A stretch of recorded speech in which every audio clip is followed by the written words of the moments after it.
पर आवेलू तू चेहरा देखावेला। इससे पहले तोहके का याद नहीं आवेला। साल भर पर आवेलू तू चेहरा देखावेला। इससे पहले तोहके का याद नहीं आवेला। ना चाही मैया कुछ अन धन मारा, कहे तू जात बाड़ू करके पराया।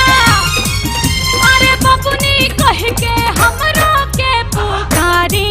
अरे चिंता मत करहो, शेरा वाली बड़ी महिमा वाली, सबक इनका केहू कुछ ना बिगाड़ी। शेरा वाली बड़ी महिमा वाली, सबक इनका केहू कुछ ना बिगाड़ी।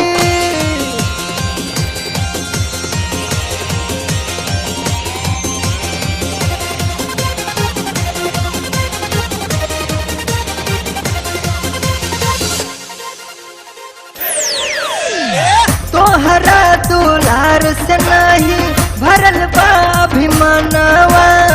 फिर से कुह की मैया हो तोहरे लपरनवा।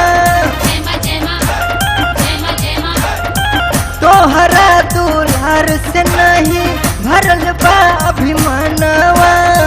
फिर से कुह की मैया हो तोहरे लपरनवा। निमन से नाही जुड़ल रहे काया, कहे तू जात बाड़ू करके पराया। जाके मैया देबू फेरू से बिसारी। तू सब बेकारे में परेशान बाड़ू हो। शेरा वाली बड़ी महिमा वाली, सबक इनका केहू कुछ ना बिगाड़ी।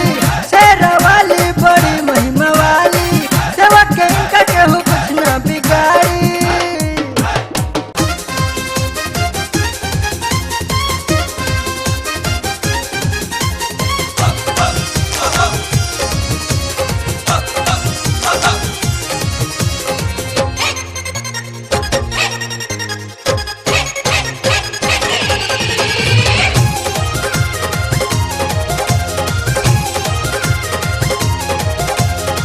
नैया के अचर न हटावा, बेटा के दिल न दुखावा।